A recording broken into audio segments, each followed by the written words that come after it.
Susan, ons gesels vandag met jou oor 'n bietjie 'n volgende fase van mens se lewe. Ek het al so baie kinder- en baba-episodes gedoen, maar vandag gesels ons oor Lee-Nes. Mense noem dit mos Lee-Nes-sindroom. Ek weet nou nie of dit 'n sindroom is nie, maar voordat ons bietjie dieper in dit in gaan delf, vertel net vir ons kykers en luisteraars 'n bietjie agtergrond van jou en jou gesin. Dankie Daniella, dis lekker om saam te gesels. Ek het getroud met Johan, is my man, en ons het twee wonderlike kinders. Isabel is nou 18 jaar oud, so sy's nou net uit die huis uit, en Joshua is 15, hy word een van die dae 16, so ek het nie meer twee tieners in die huis nie, een tiener en een volwassene, en dit is 'n heerlike fase van my lewe. Ek is baie lief vir my kinders en ek het 'n baie goeie verhouding met my kinders waaroor ek baie dankbaar is. Ja, maar soos jy sê, hierdie is 'n interessante nuwe fase waaraan ek nog gewoond raak. Ek is nog nie heeltemal gewoond aan nie. Het jy enigstens voorberei daarvoor, jy weet, emosioneel of net praktiese dinge, of het dit jou half net so getref? Weet jy, ek het baie gedink daaroor. Ek dink nie mens kan voorberei nie, want ek dink almal beleef dit waarskynlik verskillend, seker maar soos enige ding. Elke mens, jy weet dit kom, maar jy weet nie hoe jou belewenis gaan verskil van ander mense se nie. Ek was doodbang daarvoor.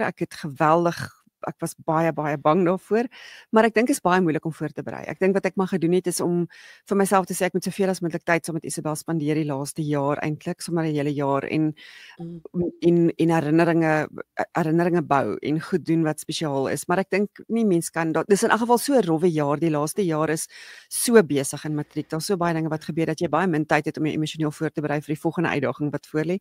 En jy's ook maar eintlik in 'n tyd wat jy besig is om hulle te help om voor te berei vir die volgende fase. So daar's baie min tyd om self te dink, wat gaan ek nou maak met hierdie ding wat met my gaan gebeur? Jy moet maar dit hanteer as jy daarby kom, dink ek. Ja, want ek dink toe ook terug aan daai matriekjaar en dis presies soos jy sê, mens berei so jou hele skoolloopbaan voor en dan is dit daar en dan is dit mos eintlik matriekafskeid, eindeksamen en dan is dit klaar en dan is dit net 'n paar weke vakansie, Kersfees en dan is hulle uit die huis uit. So vertel bietjie van daai tyd tussen die matriek eindeksamen en toe sy is fisies uit die huis uit, né? Waar is jou dogter nou, wat doen sy en hoe was daai paar dae tussen skryf die laaste vraestel en 'n vertrek op haar nuwe lewensfase? Ja, sy's op die oomblik in Stellenbosch by die Institute of Culinary Arts, so sy studeer om 'n chef te word. Dis 'n 3 jaar kursus, so sy's 3 jaar, wel, sy's vir altyd uit ons huis uit. Dit was interessant. Ek dink dit is 'n baie interessante tyd. Dis 'n baie lekker tyd want hulle is besig om voor te berei vir 'n nuwe fase van hulle lewe. En dit is baie opwindend. Ek en sy het dit baie geniet. Sy's heeltemal uit die huis uit in 'n woonstel. Sy bly nie in 'n koshuis nie. So skielik van in ma se huis, alles word vir jou gedoen en voorsien, na 'n woonstel waar sy 100% vir haarself moet sorg en boonop moet kan kos maak, want dit is wat sy doen. So sy moet kan oefen by die huis, sy moet kan kos maak by die huis. So ons moes regtig 'n hele woonstel toerus met 'n natuurlike beperkte begroting. Mens kan nie alles luks doen nie. En dit was 'n opwindende tyd vir haar. Dit was baie lekker om saam met haar dit voor te berei, maar terselfdertyd het ek met hierdie vrees in my gesit, of hierdie holkol op my maag van wat gaan ek maak die dag as ons daai goed op die vragmatriekie laai en hier gaan ons en my kind is uit my huis uit. Maar ek het besef dis nodig om met een kant te sit en saam met haar die opwinding te beleef en saam met haar opgewonde te raak. En daar was Matthye wat sy ook bang was, baie. Dis nie maklik om te dink eendag is jy in jou ma se huis en eet jy al kos en die volgende dag moet jy 100% alles self doen. Jy moet self rondry, jy moet jou eie boetes betaal, jy moet jou eie kos gaan koop, jy moet onthou om te kyk of jy melk is, jy moet jou plante water gee. Dis regtig 'n geweldige groot skuif om te maak. So ek onthou eendag het ons op die bank gesit en sy was die hele tyd baie opgewonde en sy het haar kop so op my skouer gesit en vir my gesê, mamma, ek weet nie of ek kan sien hiervoor nie. Sjoeg, dit het my hart gebreek, want dan moet mens maar sterk wees en sê, nee wat sis, jy gaan dit doen, jy gaan okay wees.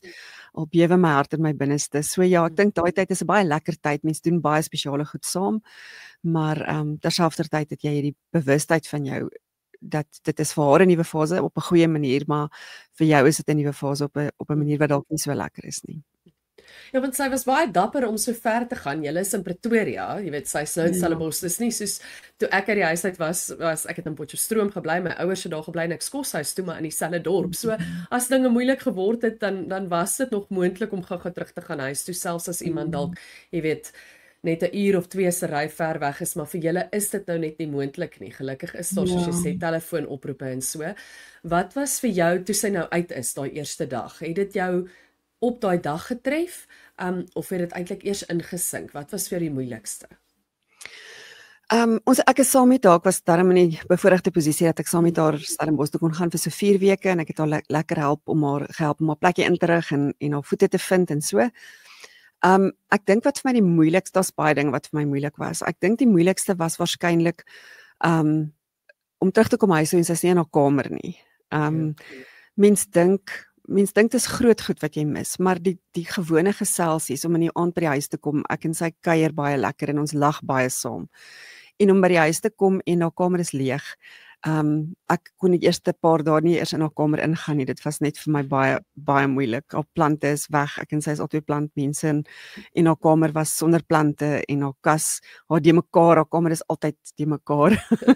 En dit was natuurlik ordelik. Alles was op sy plek en netjies en dit was my, ek dink die gebrek aan of nie die gebrek nie, maar die gemis aan haar geselskap is die ding wat ek die meeste gemis het. En ek dink iets wat mense bietjie onderskat, dis nogal iets wat my onkant gevang het, behalwe dat ek haar geweldig gemis het, is ek dink in ons geval was dit dalk 'n bietjie uitsonderlik geweest. Sy was nogal siek geweest in die laaste jaar of 2 op skool en dit het tot gevolg gehad dat ek baie naby gekom het aan almal in haar gemeenskap. Ons was baie naby aan die skool. Ek was naby aan haar onderwysers. Ek was betrokke by die skool by 'n paar goed. Ek is nogal nie een van daai ma's wat by die skool is en alles weet wat in my kind se lewe aangaan nie. Ek glo hulle moet hulle eie ding doen, maar as gevolg van omstandighede was ek baie betrokke. En dit lei daartoe dat mens deel word van 'n klomp gemeenskappe waarvan jy nie noodwendig op hoërskool deel is nie. Ek was regtig deel van 'n besonderse ouer gemeenskap in haar skool. En toe sy weg is, toe verloor ek al daai gemeenskappe en hulle het aangegaan want hulle het 'n volgende generasie matrieks wat deur matriek moet kom. Nuwe kinders in die orkes, nuwe mense in die perdryspan. Almal het eenvoudig aanbeweeg en my van al die groepies afgehaal wat 'n doodnormale ding is om te doen.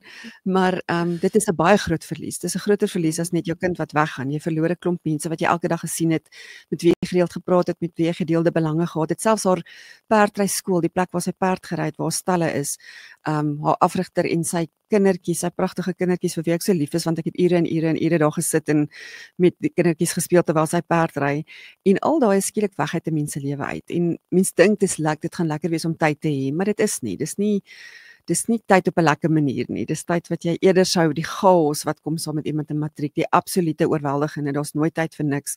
Jy jaag altyd iewers heen, alles is die mekaar. Ek het regtig die chaos gemis. Dit was nie maklik om 'n rustiger lewe te hê soos mense sal dink nie. Dis so goed dat jy dit noem, want dit is die dinge waaraan 'n mens nie dink as jy nie in die situasie is nie. Jy dink soos jy sê, jy verloor daai tyd saam met jou kind nie, daai hele gemeenskap eintlik wat jy verloor nie. So jy het nou daai ekstra tyd en soos jy sê, dis nie lekker tyd nie. Het jy half bewuste dinge gedoen om dit op ander maniere te vul of vind jy nog so half jou voete? Hoe maak jy nou daai tyd met nuwe dinge vol? Ja, ek het vir myself gesê, ek moet myself tyd gee. So ek het vir myself gesê ek mag die eerste kwartaal kry om te verlang en om hartseer te wees. Daar's baie dinge wat ek wil doen en ek het ook moeite gedoen voor sy weg is om met haar te gesels want sy's 'n baie emosioneel intelligente kind en sy was bewus daarvan dat dit vir my ook swaar is. So ons het baie gepraat daaroor en sy het baie vir my gevra wat gaan ek doen, wat gaan ek anders doen, waarmee gaan ek my tyd volmaak. En dit het my gehelp om voor te berei daarvoor, maar ek het ook vir myself gesê dit is gesond om ten minste 'n kwartaal te vat om te sê, okay, dit is nie maklik nie. Dit is abnormaal om net normaal voort te gaan. So daar's baie dinge wat ek wil doen, daar's baie dinge wat ek wil nie noodwendig nuwe dinge doen nie. Ek wil net uitkom by die goed wat ek nog altyd wou gedoen het. Ek wil die stapelboeke langs my bed lees en ek wil tyd hê om in die tuin te werk en ek het so 'n bietjie begin leer viool speel 2 jaar terug, ek speel klavier, maar ek het toe nou besluit dis tyd vir 'n nuwe instrument, maar dit het ook in die slag gebly met al die matriek dinge. So daar's heelwat goed wat ek graag weer wil optel. Sy is nou by die huis vir haar eerste vakansie. En na die vakansie as hy teruggaan, dan is dit tyd dat ek iets doen met hierdie ekstra tyd wat ek het. Mens kan jouself ook net so lank jammer kry en dit is nou tyd om te begin met nuwe dinge. En hoe sê sy, is dit vir haar daar aan die kant, haar eerste kwartaal is nou ook agter die rug, soos jy sê, geniet sy dit? Is dit vir haar ook baie uitdagend? Is daarom lekker dat julle nou kon gesels oor die aanpassing vir julle albei en hoe dit julle individueel geraak en julle verhouding het dit verander op 'n manier? Ja, weet jy wat dit was? Ek dink dit was moeiliker as wat sy verwag het. Mm. Ek dink om alleen te bly, dis presies wat jy nou gesê het. As mens na 'n Ja. koshuis toe gaan, dan jy so 'n bietjie van 'n sagter oorgang. In 'n koshuis is Ja. jy tussen ander mense, jy is op jou eie, maar jy kan eetsaal toe gaan as jy wil gaan eet. Jy is tussen ander mense. Jy's nie 100% verantwoordelik vir jouself nie, wil ek amper sê. Mm. En ek dink as ek ooit vir ander ma's 'n aanbeveling kan maak, dan is dit beter om koshuis toe te gaan. In haar geval was dan nie 'n koshuis waarheen sy kon gaan nie. Die instansie het nie 'n koshuis nie, so sy het nie eintlik 'n keuse gehad nie. Maar dit was moeilik. Die eerste 2, 3, 4 weke was baie lekker. Dit was vir haar baie lekker om haar eie geld te kan spandeer en om self te besluit hoe laat wil sy terugkom in die aand en om self te besluit wat sy eet en om haar plekkie vir haarself mooi te maak. En toe dink ek het dit begin rof raak. Die eerste maand toe sy nie uitkom met haar geld nie en toe sy sy's baie trots, so sy wou nie vir my noodwendig sê, mamma, my geld is nou eintlik op nie. So ek was gelukkig vir werk in die Kaap, so ek kon wel gaan kuier en toe ek daar instap, toe staan ek dink 3 eenhede krag op haar meter en toe ek vra nou hoe nou, toe sê sy nee, wat sy stort koud en sy gebruik net een lig in die hele woonstel en dan weet sy sal uitkom met haar 3 eenhede tot die einde tot die einde van die maand.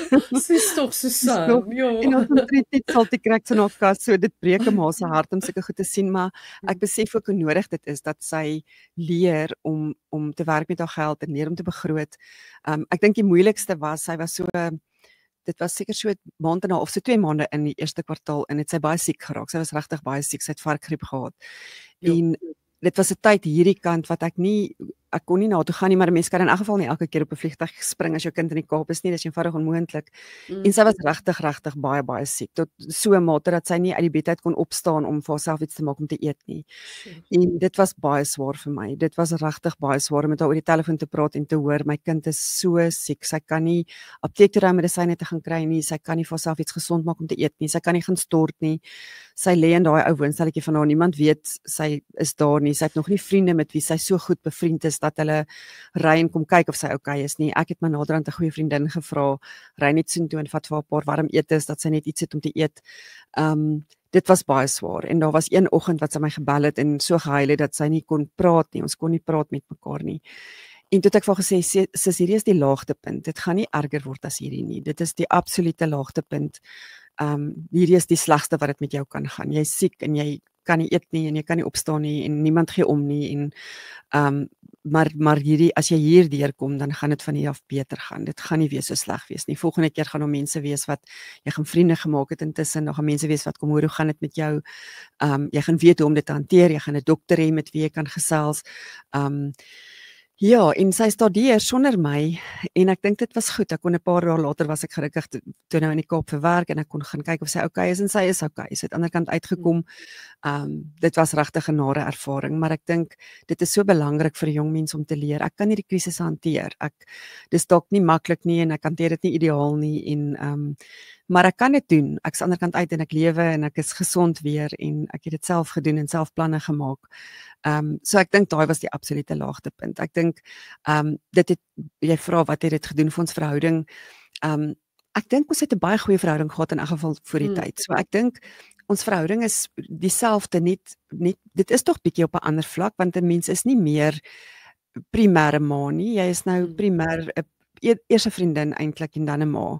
En waar ek voorheen vir sy's nou hier en sy na Karel kuier en waar ek voorheen vir kon sê, okay, jy kan nie vanaand uitgaan nie of jy moet op 'n sekere tyd by die huis wees, kan ek nou hoogstens aanbevelings maak. Ek kan vir haar sê, hoorie sis, jy moet nie te laat ry nie want dit reën en dit is gevaarlik of dit sal lekker wees as jy my laat weet as jy daar aankom of wat ook al, maar dit het nou 'n bietjie verander. Sy's nou 'n kuiergas in ons huis en sy is verantwoordelik en groot en sy kan haar eie goeie besluite neem. Ek weet sy kan dit doen.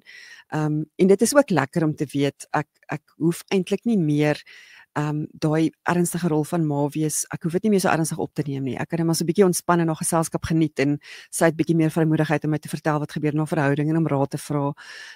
So dis baie spesiaal. Ons kuier baie lekker, ons lag weer soos in die verlede, maar ek kan ook voel sy's in 'n nuwe lewensfase waar daar waarskynlik goed is wat sy nie met my deel nie. goed wat sy beleef wat ek nie sal verstaan nie, so dit help nie dat sy dit met my deel nie. So ja, ek dink dit is vir ons albei 'n aanpassing, maar dit is op 'n goeie manier 'n aanpassing en ek sien al klaar uit. Sy mag dit nou nie weet nie, ek hoop nie sy kyk hierdie nie, maar ek sien al klaar uit na die volgende fase. Dit is nog lank, maar die fase waarin daar trouplanne gemaak word en alles wat daarna kom. So ja, ek besef die wonderlike daarvan om 'n dogter te hê is dit hou nie op nie. Hierdie verhouding van ons verander die hele tyd, maar ons gaan altyd 'n goeie verhouding hê en altyd nuwe goed met mekaar deel. Dis mooi vir my hoe jy vir gesê daai moeilike tyd was die laagste laag, want daar is tog ook baie jong mense wat uit die huis uit gaan en wat nie cope nie. Want die uitdagings is net te groot, of die akademiese uitdagings of hoe dit ook al sy. So ek dink so wat jy eintlik by haar ook opgebou het in die hoërskooljare, daai vaardighede moet tog nou ook inskop. Jy weet, sodat sy kan vlieg. So dalk raad vir ander ouers wat nou kinders het op hoërskool wat al begin dink, "Sjoe, dit lê nou vir my voor." Hoe kan 'n mens jouself bemagtig en jou kind al begin in daai tienerjare hierdie coping skills gee om dan as jy nou 18 is en jy was nog onder jou ma se dak en jy daar geëet in die volgende oomblik soos jy sê, nou is jy 'n groot mens. Dis eintlik 'n baie groot ding om van iemand te verwag. So, hoe kan 'n mens jou kind eintlik begin voorberei daarop in daai 5 jaar wat reeds leading up to it? Ja, ek dink daar's twee komponente daaraan. Ek dink die een is daar's baie praktiese goed wat jy vir hulle moet leer. Ek dink een ding wat ongelooflik belangrik is en ek weet nie of ouers altyd besef hoe belangrik dit is nie, is om hulle te leer om met geld te werk. Ja. Ek dink nie ons het dit goed genoeg gedoen nie. Ek dink mense kan dit altyd nog beter doen. Om skielik te beplan, jy het 'n vaste hoeveelheid geld en met daai geld moet jy petrol ingooi, jy moet krag koop, jy moet kos koop, jy moet uitgaan in die aande, jy moet goedjies koop, jy moet klere koop, jy moet goed vir jou huis koop, en jy moet beplan want hierdie geld moet 'n maand lank hou. Jy moet vooruit beplan wat jy met jou geld gaan doen en dit beteken jy moet 'n begroting opstel. So om hulle te leer om met 'n begroting te werk en om uit te kom daarmee en om deur die maand te kyk, waar trek ek met my begroting, hoeveel geld het ek oor, wat moet ek nog doen, het ek geld nodig, watter planne kan ek maak om nog geld te maak, moet ek kinders gaan oppas, sy het dit lekker gedoen, vir so 'n week het sy iemand se huis opgepas en 2 ekstra geldjie gekry, maar ek dink die vermoë om hulle te leer en nie in te spring as daar 'n krisis is nie, mense moet dit op hoërskool al doen, nie in te spring as hulle sê hulle het nou ekstra geld nodig want hulle gaan uit en hulle geld is op nie. Mens moet hulle maar so 'n bietjie tough love, hulle moet maar op die harde manier leer. En mens moet dit begin doen terwyl hulle in die huis is, dat daai skok nie so groot is nie. En ander praktiese goed ook. Ek bedoel regtig basiese goed soos hoe om te stryk en hoe om 'n eiergaar te maak en hoe om jou huis skoon te maak. Hoe gereeld moet jy jou bedde goed was en hoe gereeld moet jy plante water kry. Dis simpel goed, maar dit help hulle dat hulle nie daai ook nog hoef te hanteer te midde van 'n nuwe omgewing, nuwe vriende, alles is splinternuut. En as daai goed ten minste vir hulle bekend is, dan maak dit regtig die lewe baie makliker. En dan dink ek die tweede ding is om hulle emosioneel volwasse te help word, om hulle te help om emosioneel intelligent te wees, want dit maak baie dinge makliker. Dit maak dit hulle makliker vriende maak, dit maak dit ons mis met Isabel omdat sy nogal swaar laaste 2 jaar op skool gehad het, moes ons en dit het gekom as gevolg van druk wat sy op haarself gesit het. En ons moes haar leer sy moes self leer om haar energie te bestuur, om te weet wanneer is goed genoeg, wanneer is goed genoeg, wanneer kan ek sê, ek kan waarskynlik hierdie nog beter doen, maar ek moet tevrede wees met wat ek nou gedoen het. En wanneer moet ek gaan slaap, al het ek nog goed om te doen. Die eerste dag wat sy vir my laat weet het uit Stellenbosch uit, mamma, ek gaan nou vandag, dit was net nadat sy siek is, ek gaan vandag in die bed bly. My doktersbrief is nou klaar, maar ek kan voel ek is nog nie okay nie en ek gaan in die bed bly. Was ek regtig trots op haar, want sy is nie 'n kind wat in die bed sal bly omdat sy nie lekker voel nie. En dit is so 'n belangrike vaardigheid om te sê ek kan in my energie voel, ek kan nie nou nog 2 dae gee of ek kan nie nog 'n week gaan as ek nie vandag rus nie. So om hulle te leer om hulle self te ken, om die gevaartekens raak te sien van wanneer hulle moeg is, om te weet wanneer kan ek in die aand uitgaan, wanneer is ek te moeg om uit te gaan, wanneer moet ek eers aan my akademie aandag gee en wanneer moet ek nie aan my akademie aandag gee nie, wanneer is dit okay om saam met mense te kuier en te rus. Ek dink daai sosiale vaardighede en emosionele vaardighede, en ek dink dit is iets wat mense hulle op in tienerjare al moet oor leiding gee, maar hulle moet hulle eie besluite neem en hulle eie foute maak en hulle koppe stamp, anders gaan hulle dit nie kan doen wanneer hulle op hulle eie is nie. En daar by julle huis het die dinamiek nou heel verander. Julle was mooi gebalanseerd, 2 vroue en dan jou man en seun, en nou is jy die hen onder die hane. So hoe het jou verhouding met jou man en seun verander, Susan? Ek kan dink 'n ma en seun het 'n heel ander verhouding as 'n ma en dogter, né? Ja, dit is baie interessant. Ek het 'n wonderlike seunskind, ek's baie lief vir hom. Hy's 'n maklike kind.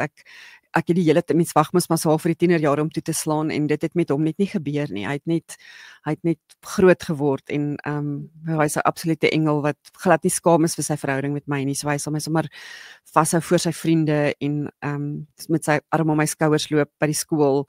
So dit is vir my baie lekker. Hy's 'n baie besonderse seun. So ek geniet dit. Ek het gelag net na Isabel weg is toe ek terugkom huis toe kom hy een aand na my toe en hy sê vir my mamma, ek weet dat mamma dit gaan mis om partykeer oor goeters te praat waaroor mamma en Isabel altyd praat. So as mamma wil praat oor skoene of gremering of beddegoed of plante, dan kan mamma vir my sê, dan sal ek met mamma daaroor praat. Dit was verskriklik oulik. Ek het dit waardeer, maar ek het dan nog nie van die aanbod gebruik gemaak nie. Maar ek dink dit baie dinge het verander. Ek en Isabel is die ek wil amper sê ons is die chaos in die huis, veral sy, ons is die twee wat altyd die hardste praat en die meeste lag en alles het maar so half gedraai rondom die vroulike energie in die huis. En ek onthou die eerste aand toe ek by die huis gekom het, so 'n week nadat ek teruggekom het uit Stellenbosch uit en ek stap in en die hele eetkamertafel is vol visgereedskap wat die mans besig is om uit te sorteer. En ek het so 'n tree nader gegee en toe sê hulle van nee, ek moenie nou kom probeer organiseer nie, hulle is besig hier. En toe besef ek die hele dinamika in die huis het verander. Dit draai nou skielik om mansdinge, dit draai om wanneer ons gaan visvang en houtwerk en sulke dinge. Maar ek geniet dit ook. Dit is tog 'n lekker nuwe fase en ek moet maar 'n keuse maak om dit saam met hulle te doen. Ek moet kies om saam te gaan visvang, maar ek doen dit nie altyd nie. En dit is okay. Ek dink ek en Joja geniet mekaar se geselskap baie en ek en Johan sien baie meer van mekaar as wat ons van mekaar gesien het terwyl Isabel in die huis was. So dis 'n lekker nuwe fase en ek dink mense moet die meeste daarvan maak. Ja, jou perdry gemeenskap kan dalk nou vervang word met 'n visvang gemeenskap, nê? Ek weet nie of ek so ver sal gaan nie, maar ek gaan my bes probeer. Susan, jy het baie goeie raad gegee vir as die kinders nou uit die huis uit is. Maar ek dink nou ek het nou jong kinders, jy weet my oudste dogtertjie is 5, maar ek onthou ek het al met jou onderhoude nog gevoer. Ons albei werk in die media 'n paar jaar gelede toe jou kind omtrent ek dink so oud was soos my dogter nou. So dit sê net vir my ek neem aan die tyd vlieg. Mense dink nog jou kind is klein en die volgende oomblik is hulle uit die huis uit. So hier's dalk ook ma's wat luister met kinders soos ek in die kleuterskool of in die laerskool, so as jy ook 'n dogter of 'n seentjie het, enige raad, eintlik maar vir jouself toe jou kinders nog klein was, met die oog op dat hierdie klein mensie wat nou so alles teenwoordig in jou huis is, wat al jou tyd in beslag neem, watter raad het jy vir jouself vir wat voor lê en dat hierdie mens gaan eintlik uit die huis uit gaan eendag, al voel dit dalk byvoorbeeld vir my en ander nie nou so nie. Ja. Ek dink een van die belangrikste goed en ek dink jy praat nou van ons wat in die media is en miskien kom dit vir ons ons het nie eintlik veel van 'n keuse nie, maar ek dink dis goeie raad vir enige ouers is dat jy regtig jou kind van kleins af moet leer om hulle eie gevegte te veg. Dit is regtig baie belangrik.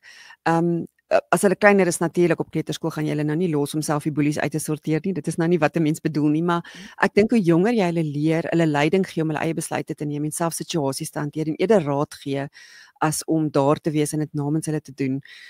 Dit help hulle baie en dit laat jou ook voel dat wanneer hulle in hierdie fase inbeweeg waar jy begin besef, okay, dit is nou 'n jaar of 3 voor hulle uit die huis uit gaan, dan weet jy hoef nie bekommerd te wees nie, want hulle kan dit doen. Hulle kan self met iemand gaan praat as daar 'n krisis is. Hulle kan met 'n dosent gaan gesels oor hulle punte. Hulle kan 'n dokter kontak om 'n afspraak te maak. So ek dink as jy hulle van kleins af leer om ja, ek het baie keer gevoel my kinders kon akademies waarskynlik baie beter gedoen het as ek een van daai mammas was wat voor die skoolhoof nog geweet het hoe lyk die toetsrooster en wat alles uitgeplak het en teen 'n bord ek is seker dit is goed vir jou kind akademies, maar ek het baie keer gevoel ek is bereid om 'n paar persentasiepunte akademies prys te gee, terwyl daarvan dat my kind self moes onthou het hy moes geleer het vir 'n toets en hy het dit nie gedoen nie, of nie 'n taak ingegee nie en nou moet hy detensie sit.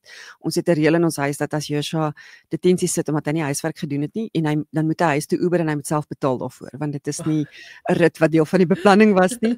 So ek dink dit is baie belangrik om hulle te leer om die gevolge te dra van die besluite wat hulle neem en van die keuses wat hulle maak. Maar dan daarmee saam wil ek ook vir jou sê, ek dink dit is baie belangrik vir ouers dat mense regtig baie pret het saam.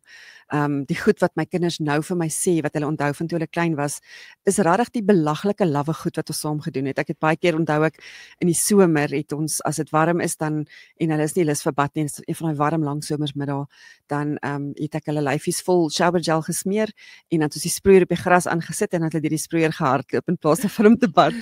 En dit was wonderlik, sulke eenvoudige spesiale tye met 'n mens se kinders moet 'n mens nie onderskat nie. Partykeer neem ons hierdie opvoeding baie ernstig op, maar ek dink om pret te hê saam met hulle en herinneringe te maak wat hulle laat lag as hulle groot is en wat hulle met hulle kinders gaan doen, is regtig baie belangriker as 'n klomp ander goed wat ons ernstig opneem. Dit herinner my ook weer soveel mense wat sê by die skool leer jy dalk gevorderde algebra en sinkos en tan en Pythagoras, maar jy leer nie om 'n begroting op te stel nie. So 'n mens moet aldaar en jy sê, jy weet fisika en chemie, maar jy leer nie om 'n eier te kook nie. So dit bly die ouers se werk om daardie belangrike life skills eintlik wat mens nie eers aan dink nie, maar wat so belangrik is. So ek neem op kennis om bietjie meer daaraan aandag te gee. Dankie Susan. Is daar nog enige iets oor die leernes en die fase waar jy nou is wat jy wil byvoeg? Ja, ek dink iets wat vir my kosbaar was is, en dit het ek nou nog nie gesê nie, maar ek dink dit is baie belangrik, is my kinders is goed gegrond in hulle verhouding met die Here. En ek weet almal deel nie noodwendig mense geloofsoortuigings nie, maar die feit dat ek kon weet wanneer ek nie by my kind is nie, dit gaan swaar met haar, kan ek vir haar bid en ek kan vir haar sê, sis, jy's nie alleen nie. Dit het vir ons altyd baie beteken. Dit daai begronding in iets anders wat saam met haar gaan. Niks anders kan ek saam met haar stuur nie. Ek kan fisiese goed saam met haar stuur en ek kan 'n opvoeding saam met haar stuur, maar niks anders as die wete dat God saam met haar gaan, kan ek saam met haar stuur nie. En ek dink om van kleins af daai verhouding te kweek, hulle te help om 'n verhouding met God te kweek, as dit jou geloofsoortuiging is so ongelooflik belangrik. Sy sal vir my baie keer sê, sy weet nie hoe sou sy hierdeur gekom het sonder die wete dat die Here saam met haar in is nie. En saam met dit natuurlik ook 'n geloofsgemeenskap. Dis die ander wonderlike ding, want hier het sy saam met ons kerk toe gegaan en daar het sy haar eie kerk gevind en daar maak sy vriende wat haar oortuigings deel en wat dieselfde dink as sy oor goed. So ek dink as 'n mens bang en bekommerd raak, dan kan 'n mens maar altyd, ek sê altyd vir mense, die Here is liewer vir my kinders as wat ek vir hulle is. En wanneer sy alleen is, dan is hy nog steeds daar en hy gee baie meer om vir haar en hy ken haar baie beter as wat ek haar kan ken. So ek dink daai is regtig iets waarna 'n mens kan vashou en dit help 'n mens om aan die ander kant uit te kom en te weet dis eintlik okay. Dis swaar en is nie lekker nie, maar hy het 'n groter plan, sy is deel van 'n groter plan en ek kan haar help om daai groter plan raak te sien en in haar roeping in te beweeg. Maar uiteindelik het ek kinders gekry om hulle groot te maak sodat hulle roeping kan vervul, nie dat hulle myne kan wees nie. En ek dink dit help 'n mens baie as jy so daaroor dink. Ja, presies, dit verander daai idee van om te dink sy's alleen daar, maar na die wete dat sy's nie alleen daar nie. So ek kan dink dit gee baie troos. En dan Susan, so ten slotte, ek vra altyd vir my gaste om te deel wat het hulle by hulle ma geleer. Ek weet jy en Karen Hunt, wat ook in 'n vorige podcast episode gesels het oor haar pad met haar ma wat Alzheimer's het. Julle ken ook mekaar, julle deel baie van dieselfde storie. Jou ma het ook Alzheimer's, nê? Is dit demensie? Wat is dit? Dis reg, my ma is oorlede so verlede nie nou Desember 'n jaar gelede is sy oorlede. So my ma is nou so 'n jaar en 'n half oorlede, ja. So, wat het jy by jou ma geleer as jy terugdink aan haar? Weet jy wat, dit is baie interessant. Ek dink as ek hierdie vraag moes antwoord en my ma nog gelewe het en voor sy demensie gehad het of voor sy Alzheimer gehad het, sou ek dit dalk anders geantwoord het. Maar in die laaste 6 maande van my ma se lewe wat sy regtig kwaliek kon funksioneer en kwaliek kon kommunikeer en my baie keer nie herken het nie, is die een ding wat sy altyd gedoen het. Die oomblik as sy my herken, as ek voor haar staan en sy dink so 'n bietjie en dan onthou sy dis ek, dan sy opgestaan en haar krom armpies om my gesit en vir my gesê, ek is baie, baie lief vir jou. Sure. En partykeer is dit al wat sy kon sê. Ek het 'n uur by haar gesit en dan bly sy stil en dan kyk sy op en dan sê sy vir my, ek is baie, baie lief vir jou. En voor sy dood is, het sy vir my gesê, sê vir Isabel, ek is baie lief vir haar. Sê vir Johan, ek is baie lief vir hom. Sê vir Joshua, ek is baie lief vir hom. En dit was omtrent al wat sy was aan die einde was liefde. Sy was haar hele lewe lank dit, maar sy was 'n klomp ander dinge ook. Maar as ek my ma in een woord moet opsom, dan is dit 'n ma wat lief was vir my en vir almal. Sy was lief vir almal. En ek dink ek het dit gevat by haar. Mens moet lief wees vir mekaar. Dit is so verskriklik belangrik vir my om lief te wees vir almal om my, om te kyk waar kan ek vir iemand iets doen. My ma het regtig haar laaste goed vir ander mense uitgedeel. Sy het regtig sy was altyd besig om te kyk waar kan sy 'n verskil maak en waar kan sy 'n beter omgewing skep vir ander mense tot tot toe sy nie meer enigiets kon doen behalwe om net lief te wees vir mense nie. Selfs die versorgers in die aftreeoord of in die versorgingshuis het vir my gesê sy was lief vir hulle, sy het hulle drukkies gegee en sy het vir hulle gebid. Dit was nogal vir my ongelooflik toe sy nie meer woorde gehad het vir enigiets anders nie, kon sy nog steeds bid. Sy kon dit nog steeds doen. En ja, ek dink dis die heel belangrikste ding wat ek geleer het. Daar's min dinge so belangrik soos om te gee vir ander mense en om die wêreld vir ander mense 'n beter plek te maak. Dis so 'n mooi beskrywing en dit wys so eintlik dat die kern van wie 'n mens is, al word jy gestroop van die ander dinge, is daai die kern wat nog bly. Dit is baie besonder. Susan, verskriklik dankie. Ek dink jy het vir baie mense ook wat dalk dit lê voor hulle dat hulle kind of kinders binnekort uit die huis uit gaan en ek dink ons maar baie onsekerheid en dalk 'n tikkie vrees, so ek glo jy het vir hulle moed gegee en hoop gegee dat dit 'n nuwe fase is, maar dalk ook 'n lekker fase met sy eie nuwe dinge in jou verhouding met jou kind kan verander en verdiep. So baie dankie vir dit. Dankie Danielle, dit was baie lekker om met jou te gesels.